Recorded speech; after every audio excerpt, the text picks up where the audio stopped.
بسم اللہ الرحمن الرحیم۔ محترم ناظرین، السلام علیکم ورحمۃ اللہ۔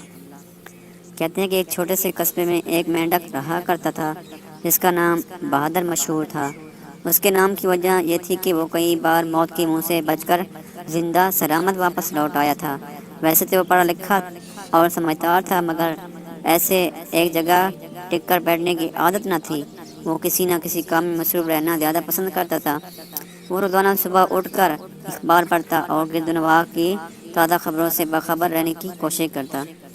اخبار پڑھنے کی عادت سے اسے ایک فائدہ یہ ضرور تھا کہ وہ ہمیشہ گھر کی کھڑکی میں بیٹھ کر طلوع ہوتے ہوئے سورج کی روشنی میں اخبار پڑھتا تھا۔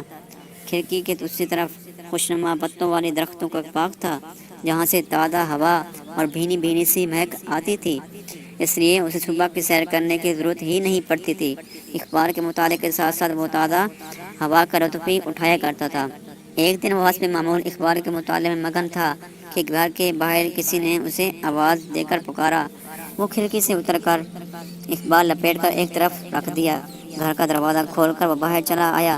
اس نے دیکھا کہ باہر اس کے دوست کالا کرلا اور پیلا کچھوا موجود تھے۔ وہ اکثر اس سے ملاقات کے لیے گھر چلے آتے تھے اور بہادر نے اس سے سلام دعا لی اور خیریت دریافت کی۔ کالا کرلا ہنس کر بولا، وہ تو کئی دن سے یہ سوچ رہا تھا کہ بہادر کے گھر جایا جائے، مگر کوئی نہ کوئی معاملہ بیچ میں کود پڑتا، اس کا ارادہ ہی بدل جاتا۔ آج جب میاں کچھوا مل گیا تو اس نے سوچا آج بہادر کے گھر ضرور چلنا چاہیے۔ مینڈک نے انہیں خوش آمدید کہا اور انہیں ساتھ لے کر اندر کمرے میں چلا آیا۔ پیلا کچھوا کچھ توقف کے بعد بولا، بہادر، ہم آج تم سے کسی نہ کسی مہم کا واقعہ ضرور سنیں گے، چاہے تمہارا ارادہ سنانے کا ہو یا نہ ہو۔ بہادر اس کی بات سن کر ہنس پڑا۔ اس نے کہا، آج میں تمہیں مچھلی کا شکار کی کہانی سناتا ہوں۔ کالا کرلا چونک کر بولا، بہادر، تم کب مچھلیوں کا شکاری بن گئے؟ بہادر مینڈک نے اس پر کوئی تبصرہ نہیں کیا بلکہ اپنی بیتی سنانے لگا۔ ایک دن میں کنول کے پتوں کا عرق نکالنے کے لیے دریا پر چلا گیا۔ دریا کے کنارے پر کافی سارے کنول کے پودے موجود تھے۔ میں نے ایک پتے کو توڑ کر اس کی کشتی بنا لی اور چپوتا ہلاتا اس میں اتر گیا۔ کنارے کے قریب پتوں میں اتنا عرق نہیں ہوتا جتنا بیچ والے پودوں میں ہوتا ہے۔ میں اسی لالچ میں کافی آگے پہنچا۔ میں نے ایک پودے کی شاخ کو ٹٹول کر دیکھا، وہ خاصی موٹی لگی۔ اس نے چھری سے چیرا لگایا اور بوتل نکال کر اس میں عرق بھرنے لگا۔ کچھ دیر بعد اس میں مشغلے میں مصروف رہا۔ اچانک میری نظر پانی کے اندر پڑی تو وہاں ایک مچھلی دکھائی دی جو کم از کم ایک وقت کی خوراک فراہم کر سکتی تھی۔ میں نے فوراً چپو کو پانی میں ڈال کر مچھلی کو باہر نکالنے کی کوشش کی، مگر وہ مچھلی بھلا چپو سے کیسی نکلے؟ مچھلی جان کا خطرہ پا کر وہاں سے فرار ہو گئی۔ کافی دیر میں اس کا انتظار کرتا رہا مگر مجھے دکھائی نہیں دی۔ اچانک مجھے مچھلی کانٹے کا خیال آیا۔ میں نے فوراً اپنے گلے میں موجود بستے کو اتارا، اس میں جائزہ لیا تو مچھلی پکڑنے والا کانٹا موجود ہے یا نہیں۔ خوش قسمتی سے مجھے بستے میں کانٹا مل گیا۔ میں نے کانٹا موٹے دھاگے میں پرویا اور اس میں ایک موٹی مکھی پکڑ کر اس میں جما دی۔ کانٹے کو پانی میں پھینک کر مچھلی کے بسنے کا انتظار کرنے لگا۔ اس دوران میرا دماغ خیالی پلاؤ پکانے لگا۔ مچھلی کو پکڑ کر میں سیدھا قصاب کی دکان پر جاؤں گا، وہاں سے مچھلی صاف کرا کر اس کے پارچے بنواؤں گا اور گھر جا کر انہیں خوب بھون کر کھاؤں گا۔ مچھلی کے پارچوں کی بھینی بھینی خوشبو کنول کے پتوں پر ایسے محسوس ہو رہی تھی جیسے دریا کے بجائے باورچی خانے موجود تھا۔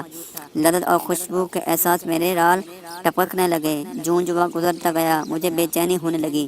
مچھلی نہ جانے کہاں گم ہو گئی تھی۔ اچانک ہاتھ میں پکڑے چپو کے ہچکلا کھایا تو میں چونک پڑا۔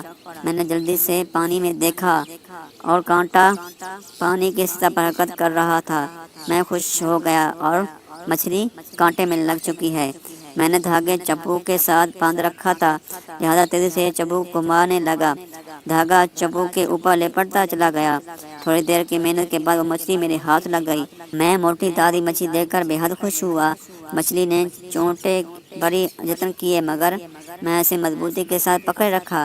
جب مچھلی تھک ہار گئی تو اس نے میری منت سماجت شروع کر دی، میں اسے پانی میں واپس جانے دوں، مگر میں نے اس کی ایک نہ سنی۔ اس نے مجھے باتوں میں ایسا الجھایا کہ میں بھول گیا کہ میں اس وقت کہاں ہوں۔ کبھی وہ ادھر ادھر کی باتیں کرتی تو کبھی مجھے دریا کی تہہ میں موجود قیمتی موتی کے بارے میں اکساتی۔ میں اس کی باتوں میں لگ کر کافی وقت ضائع کر بیٹھا۔ جب مجھے وقت بیتنے کا خیال آیا تو میں نے تیزی سے چپو چلانا شروع کر دیا کہ دریا کے نکل کر گھر جا سکوں۔ کنول کا ارک تو میں نے حاصل کر ہی لیا تھا۔ جب میں نے چپو مار رہا تھا اسی وقت قریب سے ایک دیو ہیکل مچھلی کا سر نکل آیا۔ میں نے اپنی زندگی میں اتنی بڑی مچھلی کبھی نہیں دیکھی تھی۔ ایک منہ اتنا بڑا تھا کہ میرے جیسے 10 مینڈک یک وقت اس کے منہ میں داخل ہو سکتے تھے۔ اسے دیکھ کر میرا اوزان خطا ہو گئے۔ میں نے جان بچانے کے لیے ادھر ادھر چپو چلانا شروع کر دیا۔ بڑی مچھلی نے جب میرے ہاتھ میں چھوٹی مچھلی پکڑ دیکھی تو آپس سے باہر ہو گئی۔ اس نے پانی میں اتنا زور سے پھنکار ماری کہ میں کنول کے پتے کے اوپر اچھل کر پانی میں گر گیا۔ کنول کا پتا جانے اڑ کر کسی طرف چلا گیا۔ میں پانی میں ہاتھ مارنے لگا۔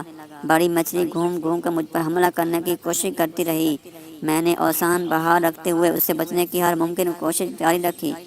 کنارہ کافی دور تھا اور مچھلی کی رفتار زیادہ تیز تھی۔ میں تیرتا ہوا کنول کے جھنڈ میں داخل ہوا۔ شکار کی ہوئی مچھلی اس دوران میرے ہاتھ سے چھوٹ کر آزاد ہو گئی۔ بڑی مچھلی کنول کے جھنڈ میں مسلسل گھسنے کی کوشش میں تھی مگر وہ اپنی جسامت کی وجہ سے ناکام رہی۔ میں کافی دیر تک دور تک کنول کے پودوں میں سہارا لیتا ہوا دریا سے باہر نکل آیا۔ جب میرے قدم خشکی پر پڑے تو میری جان میں جان آئی۔ بڑی مچھلی کافی دیر تک پانی میں پھنکارتی رہی۔ میں نے کنارے پر پہنچ کر بھیگے کپڑوں کو سکھایا۔ ہمیشہ کے لیے توبہ کر لی کہ آئندہ وہ مچھلی کا شکار کبھی نہیں کروں گا۔